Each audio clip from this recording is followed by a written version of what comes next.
اور میں اپنے باپ دادا ابراہیم اور اسحاق اور یعقوب کے مذہب پر چلتا ہوں۔ ہمیں شایع نہیں ہے کہ کسی چیز کو اللہ کے ساتھ شریک بنائیں۔ یہ اللہ کا فضل ہے ہم پر بھی اور لوگوں پر بھی، لیکن اکثر لوگ شکر نہیں کرتے۔ اے میرے قید خانے کے رفیقوں، بھلا کئی جدا جدا آقا اچھے یا اللہ جو اکیلا ہے سب پر غالب ہے؟ جن چیزوں کی تم اللہ کے سوا پرستش کرتے ہو وہ صرف نام ہی نام ہے جو تم نے اور تمہارے باپ دادا نے رکھ لیے ہیں۔ اللہ نے ان کی کوئی سند نازل نہیں کی۔ سن رکھو کہ اللہ کے سوا کسی کی حکومت نہیں ہے۔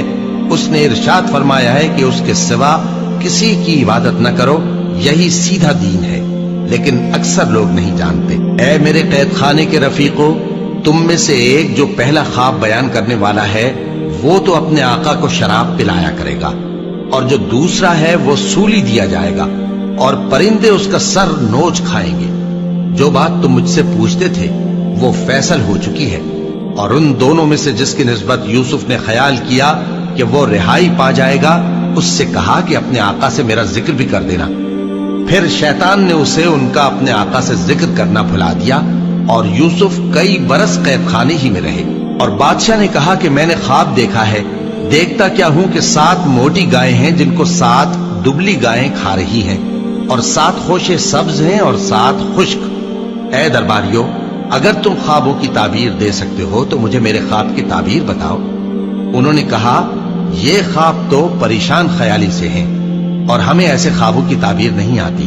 اور وہ شخص جو دونوں قیدیوں میں سے رہائی پا گیا تھا اور جسے مدت کے بعد وہ بات یاد آ گئی، بول اٹھا کہ میں آپ کو اس کی تعبیر لا بتاتا ہوں، مجھے قید خانے جانے کی اجازت دیجیے۔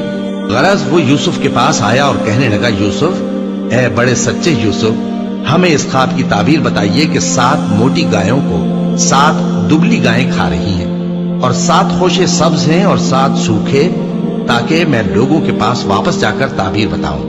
عجب نہیں کہ وہ تمہاری قدر جانے۔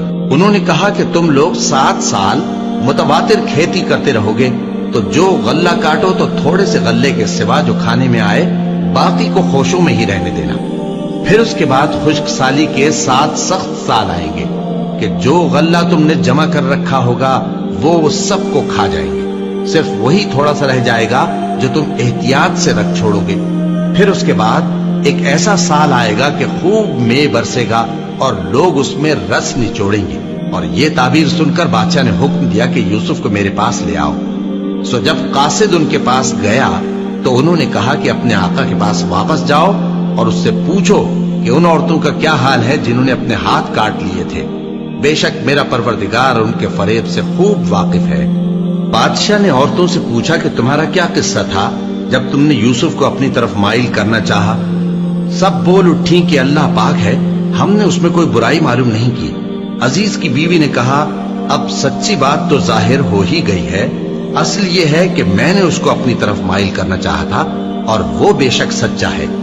یوسف نے کہا کہ میں نے یہ بات اس لیے پوچھی ہے کہ عزیز کو یقین ہو جائے کہ میں نے اس کی پیٹھ پیچھے اس کی امانت میں خیانت نہیں کی، اور اللہ خیانت کرنے والوں کی چال کو چلنے نہیں دیتا۔ اور میں اپنے آپ کو پاک صاف نہیں کہتا، کیونکہ نفس امارہ انسان کو برائی ہی سکھاتا رہتا ہے، مگر یہ کہ میرا پروردگار رحم فرمائے، بے شک میرا پروردگار بخشنے والا ہے، مہربان ہے۔